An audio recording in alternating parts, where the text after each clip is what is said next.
El viejo terrible. Fue la idea de Angelo Ricci, Joe Cesanek y Manuel Silva hacer una visita al terrible anciano. El anciano vive a solas en una casa muy antigua en la calle Walter, próxima al mar, y se le conoce por ser un hombre excepcionalmente rico a la vez que por tener una salud considerablemente delicada, lo cual constituye un atractivo cebo para hombres de la profesión de los señores Richie, Sasek y Silva, pues su profesión era nada menos digno que el latrocinio de lo ajeno. Los vecinos de Kingsport dicen y piensan muchas cosas acerca del terrible anciano, cosas que generalmente lo protegen de las atenciones de caballeros como el señor Richie y sus colegas, a pesar de la casi absoluta certidumbre de que oculta una fortuna de incierta magnitud en algún rincón de su enmohecida y venerable mansión. En verdad es una persona muy extraña que al parecer fue capitán de veleros de las Indias Orientales en su época. Es tan viejo que nadie recuerda cuando fue joven y tan taciturno que pocos saben su verdadero nombre. Entre los nudosos árboles del jardín delantero de su vieja y nada descuidada residencia conserva una extraña colección de grandes piedras, singularmente agrupadas y pintadas de forma que semejan los ídolos de algún lóbrego templo oriental. Semejante colección ahuyenta a la mayoría de los chiquillos que gustan burlarse de su barba y cabello largos y canosos, o romper las ventanas de pequeño marco de su vivienda con diabólicos proyectiles, pero hay otras cosas que atemorizan a las gentes mayores y de carácter curiosos que en ocasiones se aproximan a hurtadillas hasta la casa para escudriñar el interior a través de las vidrieras cubiertas de polvo. Estas gentes dicen que sobre la mesa de una desnuda habitación del piso bajo hay muchas botellas raras, cada una de las cuales tiene en su interior un trocito de plomo suspendido en una cuerda como si fuese un péndulo, y dicen que el terrible anciano habla a las botellas llamándolas por nombres tales como Jack, Cara Cortada, Tom el Largo, Joe el Español, Peters y Mate Ellis, y que siempre que habla a una botella, el pendulito de plomo que lleva dentro emite unas vibraciones precisas a manera de respuesta. A quienes han visto al alto y engentudo terrible anciano en una de esas singulares conversaciones no se les ocurre volver a verlo más, pero Ángelo Ricci, Joe Sanek y Manuel Silva no eran naturales de Kingsport, pertenecían a una nueva heterogénea estirpe extranjera que queda a margen del atractivo círculo de la vida y tradiciones de Nueva Inglaterra, y no viendo en el terrible anciano otra cosa que un viejo enfermizo prácticamente indefenso, que no podía andar sin la ayuda de un nudoso bastón, y cuyas escuálidas y endebles manos temblaban de forma harto lastimosa. A su manera se compadecía mucho del solitario e impopular anciano, a quien todos evadían, y a quien no había perro que no ladrase con especial virulencia, pero los negocios, y para un ladrón entregado de lleno a su profesión, siempre es tentador y provocativo un anciano de salud enfermiza que no tiene cuenta abierta en el banco, y que para subvenir a sus escasas necesidades paga en la tienda del pueblo con oro y plata españoles acuñados 2 siglos atrás.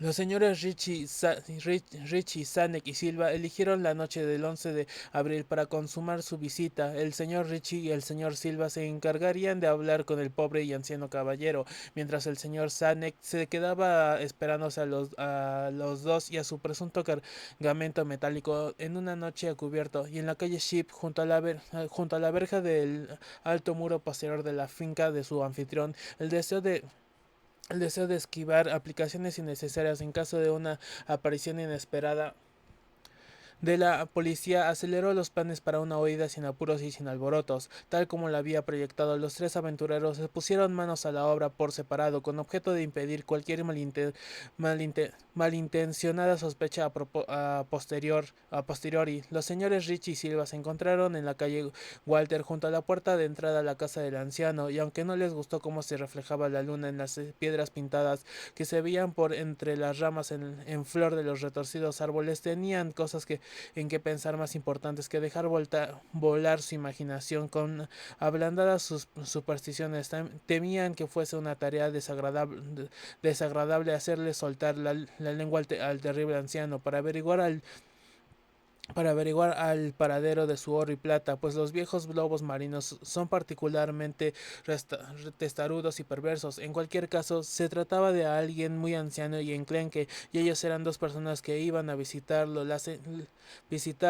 Los señores Rich y Silva eran expertos en el arte de volver inconstantes a los tercos, y los gritos de un débil y más que venerable anciano no son difíciles de sofocar, así que aproximaron hasta la única ventana alumbrada y escucharon como el terrible anciano hablaba en tono infantil a sus botellas con péndulos. Se pusieron sendas máscaras y llamaron con delicadeza a la delicadeza en la descolorida puerta de roble.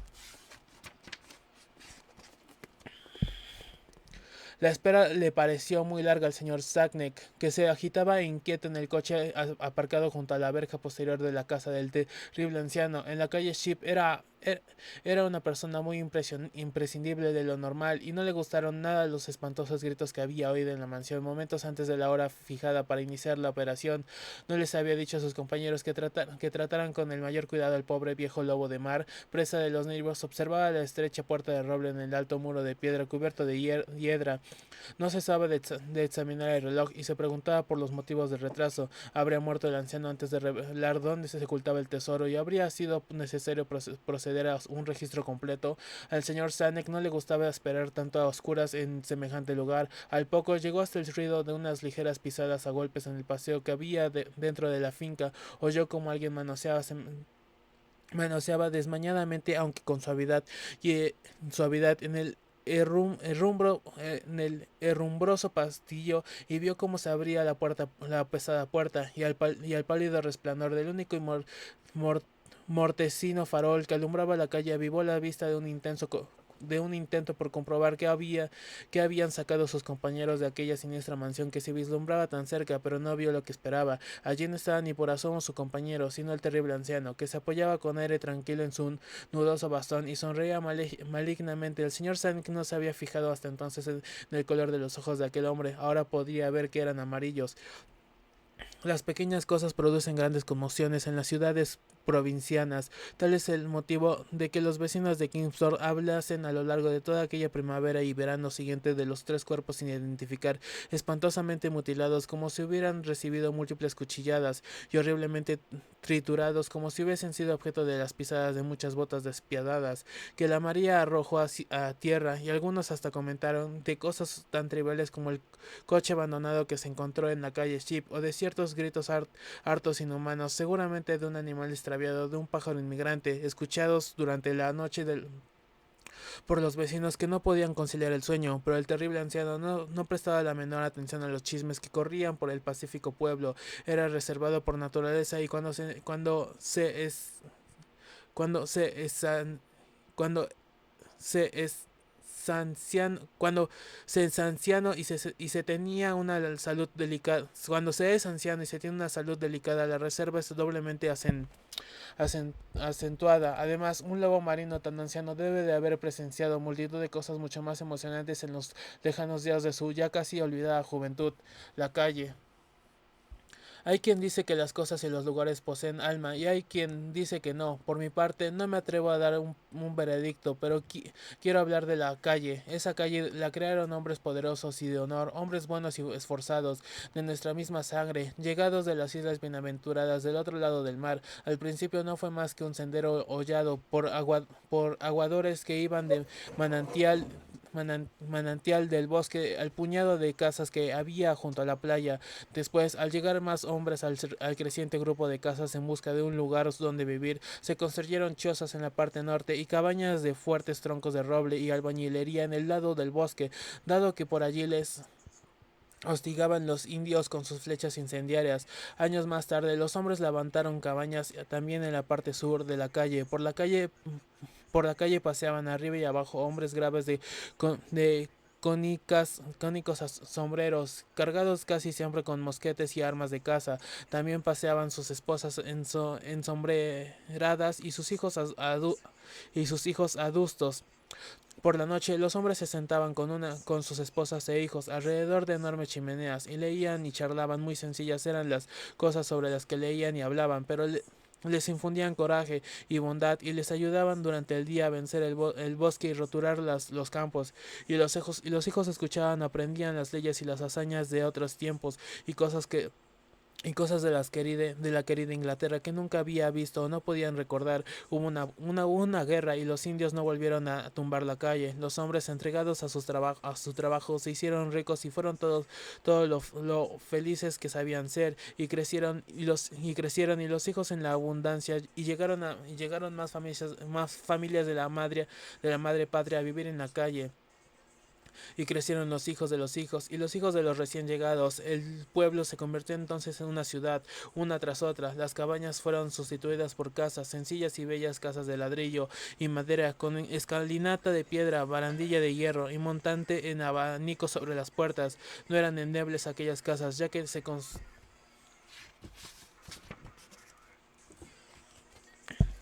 construían para que sirvieran a muchas generaciones. Dentro tenían chimeneas esculpidas y atractivas, escaleras, muebles agradables y de gusto, porcelanas de China y vajillas de plata traídas de la madre patria. Y así la calle se alimentó de los sueños de un pueblo joven y se alegró cuando sus moradores se volvieron más refinados y felices. Donde en otro tiempo había sido fuerza y honor, moraban ahora también el gusto y las ansias de instrucción. Llegaron a las casas los libros y los cuadros y la música, y los jóvenes fueron a la universidad erigida en la llanura del norte, en lugar de sombreros cónicos y espadas cortas de lazos y pelucas. Aparecieron adoquines en los que resonaban las herraduras de los pura sangre, traqueteaban los dorados coches y aceras de ladrillo con montaderos y postes para atar a los caballos. Creían en aquella calle muchos árboles, olmos y robles y arces respetables, de forma que en verano el escenario estaba lleno de verdor y de cantos de pájaros, y detrás de las casas había vallas so- ro- había vallas rosaledas con senderos flanqueados por setos y relojes de sol, donde por la noche se reflejaban mágicamente la luna y las estrellas, y las flores fragantes brillaban con el rocío. Así siguió soñando la calle, soportando guerras, calamidades y cambios. Una de las veces se marchó la mayoría de los jóvenes y algunos de los cuales no volvieron. Eso fue cuando retiraron la vieja bandera e izaron un nuevo perdón con estrellas y barras. Pero aunque los hombres hablaban de grandes cambios, la calle no los percibió, ya que sus gentes seguían siendo las mismas y hablaban de las viejas cosas familiares en las viejas tertulias familiares, y los árboles continuaron cobijando los pájaros cantores, y por la noche la luna y las estrellas contemplaban las flores bañadas de rocío en las valladas rosaledas. Con el tiempo desaparecieron de las calles las espadas, los tricornios y las pelucas. Qué extraños parecían los habitantes con sus bastones, sus altos sombreros de castor y su pelo cortado. Un nuevo rumor comenzó a oírse a lo lejos. Primero extraños resoplidos y gritos procedentes del río, a un kilómetro de distancia. Después, bastantes años después, extraños resoplidos y gritos estrépitos en otras direcciones. El aire no era tan limpio y sereno como antes, pero el espíritu del lugar no había cambiado. La sangre y el espíritu de sus antepasados que habían forjado la calle tampoco cambió el espíritu. Cuando abrieron la tierra, introdujeron extrañas tuberías, o cuando alzaron altos postes a fin de sostener alambres misteriosos. Había tanto saber ancestral en la calle que no era fácil olvidar el pasado. Después llegaron malos tiempos, en los que muchos de los que conocían la calle del antiguo dejaron de conocerla, y la conocieron muchos que antes no la conocían y se marcharon, ya que sus acentos eran toscos y estridentes y desagradables, sus expresiones y aspectos. Sus pensamientos alzaron también contra el espíritu sabio y justo de la calle, de forma que la calle languideció en silencio mientras sus casas caían, sus árboles morían uno tras otro, y sus rosaledas eran invadidas por las malas hierbas y la basura. Pero un día sintió un estremecimiento de orgullo cuando otra vez marcharon sus jóvenes, algunos de los cuales tampoco regresaron, jóvenes que vestían de azul. Con los años la suerte de la calle empeoró, sus árboles habían desaparecido, todos, todos todos y sus rosales fueron desalojadas por las paredes traseras de edificios nuevos, sin gracia y baratos, alineados en calles paralelas. Sin embargo, siguió habiendo casas, a pesar de los estragos de los años y las tormentas pues habían sido construidas para que sirviesen a muchas generaciones. Nuevos rostros aparecieron en la calle, rostros morenos, siniestros, de ojos furtivos y facciones singulares, cuyos poseedores hablaban exóticas lenguas y trazaban signos de caracteres conocidos y desconocidos sobre la mayoría de las casas viejas. Las carretillas invadían el arroyo, una pestilencia sórdida e indefinible reinaba en el lugar y adormecía su antiguo espíritu. Una vez la calle experimentó una gran excitación. La guerra y la revolución se habían desatado furiosamente al otro lado de los mares. Había caído una dinastía y sus degenerados súbditos se dirigían en tropel con dudosas intenciones en la tierra occidental. Muchos de ellos ocuparon las casas ruinosas que en otro tiempo conocieron el canto de los pájaros y el perfume de las rosas. Después, la tierra de Occidente despertó y se unió a la madre patria en su lucha titánica por la civilización. Una vez más flotó por encima de las ciudades la vieja bandera en compañía de la nueva y de otra más sencilla, aunque gloriosa tricolor, pero no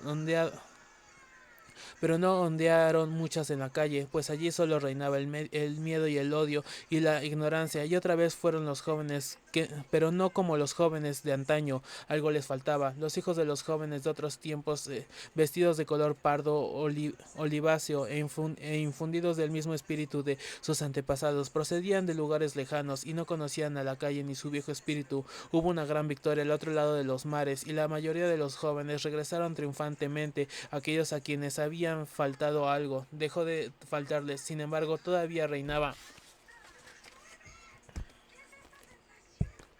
en la calle el miedo y el odio y la ignorancia, porque eran muchos los que se habían quedado y muchos los extranjeros que habían llegado de lejanos lugares a ocupar las casas antiguas, y los jóvenes que regresaron no vivieron ya en ellas. La mayoría de los desconocidos eran atesados y siniestros, aunque era posible descubrir entre ellos algún rostro parecido al de aquellos que formaron la calle y modelaron su espíritu, parecidos y sin embargo distintos, porque había en los ojos de todos ellos un brillo extraño e insano, como de codicia y de ambición, de rencor o de celo mal conducido. La agitación y la traición acechaban en el exterior entre unos cuantos malvados que tramaban asentar un golpe de muerte a la tierra occidental, a fin de imponer su poderío sobre sus ruinas, como habían hecho los asesinos de ese frío y desdichado país del que venía la mayoría. Y el foco de esa conspiración estaba en la calle, cuyas causas ruinosas servían de agitadores y resonaban por los planes y discursos de aquellos que ansiaban la llegada del día designado para la sangre, las llamas y los crímenes. La ley habló mucho sobre extraños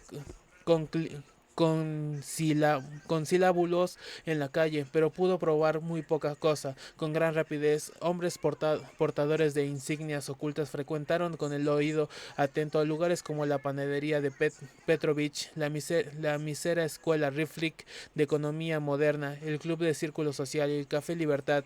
Allí se reunían un gran números siniestros individuos, y aunque siempre hablaban con cautela o lo hacía en lenguas extranjeras, todavía contenía en pie las viejas casas con su saber olvidado de siglos más nobles y pretéritos de robustos habitantes coloniales y rosaledas cubiertas de rosas a la luz de la luna. A veces venían a visitarias algún poeta o viajero solitario, y trataba de imaginarlas en su perdido esplendor, pero no eran muchos tales viajeros y poetas. Después corrió el rumor de que en esas casas se ocultaban los cabecillas de una extensa banda de terroristas, quienes en determinado día iban a entregarse a una orgía de sangre con objeto de aniquilar América y todas las bellas y antiguas tradiciones que la calle había armado. Corrían panfletos y periódicos por los arroyos putrefactos, panfletos y periódicos impresos en múltiples lenguas y caracteres portadores de mensajes de rebelión, de crímenes. En ellos se instaba a la gente, las gentes derivadas de leyes y las virtudes que nuestros padres habían exaltado, a fin de ahogar el espíritu de la vieja América, el espíritu que nos legaron a través de 1500 años de libertad, justicia y moderación anglosajonas. Se decía que los hombres atesaban que se reunían en las ruinosas construcciones, eran los cerebros de una espantosa revolución, que en una orden suya muchos millones de bestias embrutecidas, estúpidas, sacarían sus garras repugnantes de los bardos inmundos de un millar de ciudades, incendiando, matando y destruyendo hasta arrasar la tierra de nuestros antepasados. Todo esto se decía y se repetía, y muchos pensaban con miedo en el 4 de julio, día del que hablaban los extraños escritos. Sin embargo, nada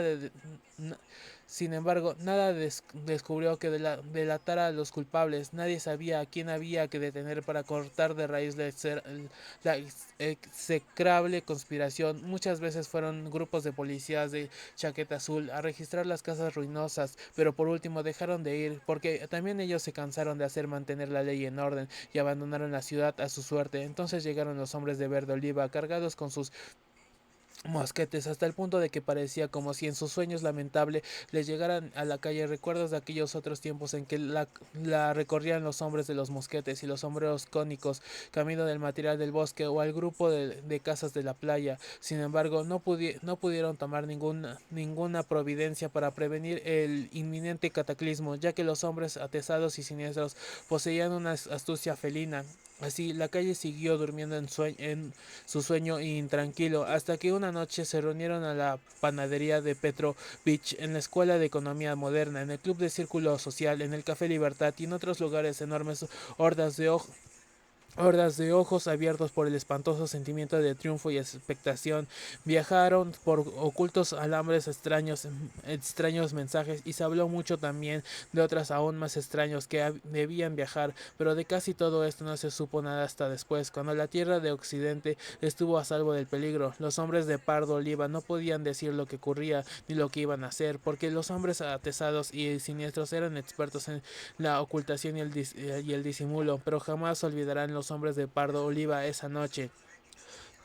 Y se hablará de la calle como ellos hablan de sus nietos, porque fueron muchos los enviados hacia el amanecer y a una misión distinta de cuantas ellos pensaban. Se sabía que este nido de anarquía era antiguo y que las casas estaban en ruinas como consecuencia de los estragos del tiempo, de las tormentas y la carcoma. Sin embargo, lo que ocurrió esa noche de verano sorprendió por su extraña uniformidad. En efecto, fue un suceso de lo más singular, aunque muy sencillo, porque sin previo aviso a las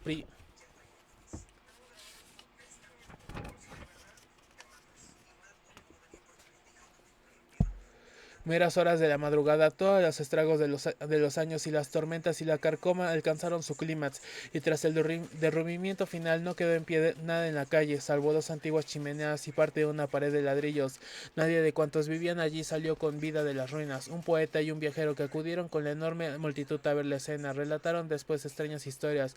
El poeta dijo que las horas que precedieron al amanecer contempló las sórdidas ruinas confusamente el resplandor de las luces eléctricas, y que por encima de los escombros se asomaba otro paisaje en el que pudo destacar la luna, casas hermosas y olmos, robles y arces venerables, y el viajero afirma que en vez del habitual hedor reinaba una delicada fragancia como de rosas floridas. Pero no son notoriamente falsos los suelos de los poetas y los relatos de los viajeros. Hay quien dice que las cosas y los lugares tienen alma, y hay quien dice que no. Ya no me atrevo a decir sino lo que os he relatado en la calle. Los gatos de Ultar. Se dice que Ultar, que se encuentra más allá del río Skyr, ningún hombre puede matar a un gato, y manifiestamente lo puedo creer mientras contemplo a aquel que descansa ronroneando frente al fuego, porque el gato es críptico y cercano a aquellas cosas extrañas que el hombre no puede ver. Es el alma del antiguo Egipto y el portador de historias de ciudades olvidadas de Monroe y Ophir. Es pariente de los señores de la selva y heredero de los secretos de la remota y siniestra África. La esfinge es su prima y él habla su idioma, por eso es más antiguo que la esfinge y recuerda a aquellos que ella ha olvidado. En Uttar, antes de que los ciudadanos prohibieran la matanza de los gatos, vivió un viejo campesino y su esposa, quienes disfrutaban atrapando y asesinando a los gatos de los vecinos. Porque lo hacían, no lo sé, lo que solo que muchos odian la voz del gato en la noche, y les parece mal que los gatos corran furtivamente por patios y jardines al atardecer, pero cualquiera fuera el motivo, este viejo y su mujer disfrutaban atrapando y matando a cada gato que se arrimara a su cabaña, y a partir de los ruidos que se escuchaban después del anochecer, varios lugareños imaginaban que la manera de asesinarlos era extremada mente peculiar, pero los aldeanos no discutían estas cosas con el viejo y su mujer, debido a la expresión habitual de sus marchitos rostros y porque su cabaña era tan pequeña y estaba tan oscuramente escondida bajo unos desparramados robles en un descuidado patio trasero. La verdad era que por más que los dueños de los gatos odiaran a estas extrañas personas, les temían más y en vez de confrontarlos como asesinos brutales, simplemente tenían cuidado de que ninguna mascota o ratonero estimado fuera a extraviarse hacia la remota cabaña bajo los oscuros robles cuando por algún inevitable descuido algún gato era perdido de vista y se escuchaban ruidos después del anochecer, el perdedor se lamentaría impotente o se consolaría agradeciendo el destino que no era uno de sus hijos el que de esa manera había desaparecido, pues la gente de Ultar era simple y no sabía de dónde vinieron todos los gatos. Un día una caravana de extraños peregrinos procedentes del sur entró a las estrechas y empedradas calles de Ultar. Oscuros eran aquellos peregrinos y diferentes a los otros vagabundos que pasaban por la ciudad 2 veces al año. En el mercado vieron la fortuna cambio el- en el mercado vieron la fortuna a cambio de plata y compraron alegres cuentas a los mercaderes. ¿Cuál era la tierra de estos peregrinos? Nadie podía decirlo, pero se les vio entregados a extrañas oraciones y que habían dibujado en los costados de sus carros extrañas figuras y de cuerpos humanos con cabezas de gatos, anguilas, carneros y leones, y el líder de la caravana llevaba un tocado con 2 cuernos y un curioso disco entre los cuernos. En esta singular caravana había un niño pequeño sin padre ni madre, sino con solo un gatito negro a quien cuidar. La plaga no había sido generosa con él, más le había dejado esta pequeña y peluda cosa para mitigar su dolor. Y cuando uno es muy joven, uno puede encontrar un gran alivio en las vivaces travesuras de un gatito negro. De esta manera, el niño, al que la gente oscura llamaba Menes, sonreía más frecuentemente de lo que lloraba mientras se sentaba jugando con su gracioso gatito a los escalones de un carro pintado de manera extraña. Durante la tercera mañana de estadía de los peregrinos de Ultar, Menes no pudo encontrar a su gatito. Mientras lloriqueaba en voz alta en el mercado, ciertos aldeanos le refieron del viejo y su mujer y de los ruidos escuchados por la noche, y al escuchar esto sus sollozos dieron paso a la reflexión y finalmente a la oración. Estiró sus brazos hacia el sol y rezó en un idioma que ningún aldeano pudo entender.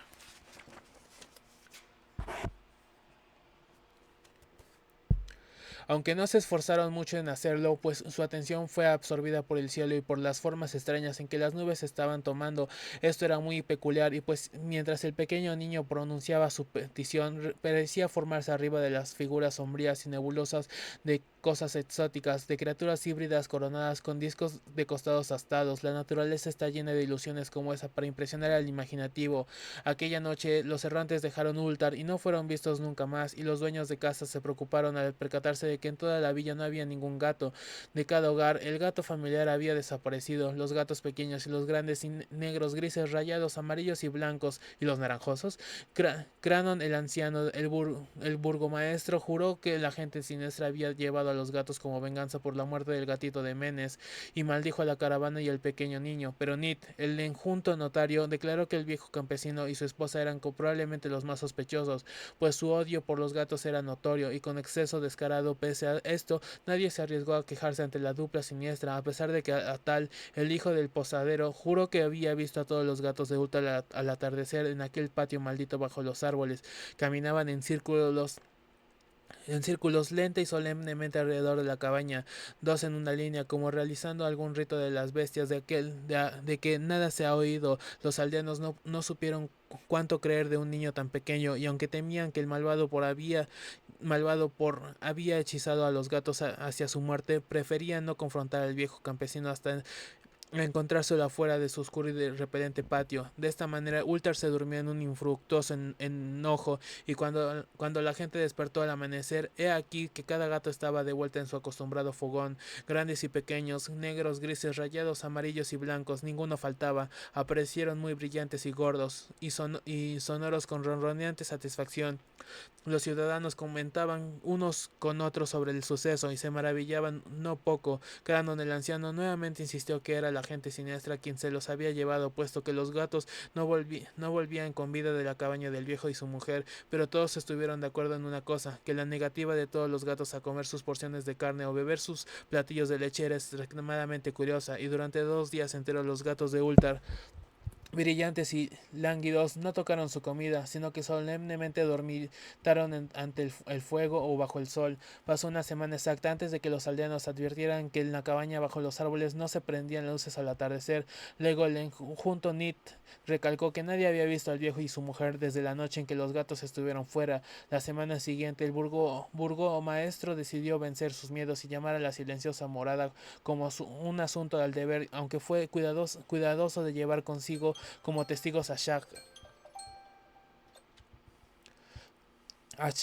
el herrero, y a Tul, el cortador de piedras. Cuando hubieron echado bajo la frágil puerta, solo encontraron lo que siguiente: dos esqueletos humanos limpiamente descarnados sobre el suelo de tierra y una variedad de singulares insectos arrastrándose por las esquinas sombrías. Posteriormente hubo mucho que comentar entre los ciudadanos de Uttar y Sat. El forense discutido largamente con Nit, el enjunto notario y Cranon y Shank y Tul fueron abrumados con preguntas. Incluso el pequeño Atal, el hijo del posadero, fue minuciosamente interrogado, y como recompensa le sirvieron una fruta confitada. Conversaron del viejo campesino y su esposa, de la caravana de siniestros peregrinos del pequeño Menes y de su gatito negro, y de la oración de Menes y el cielo durante aquella oración, de los actos de los gatos la noche en que se fue la caravana, o de lo que luego se encontró en la cabaña bajo los árboles y en aquel asqueroso patio. Y finalmente los ciudadanos aprobaron aquella extraordinaria ley, la que es referida por los mercaderes en Hateg y discutida por los viajeros en Nir, a saber que en Uttar ningún hombre puede matar a un gato.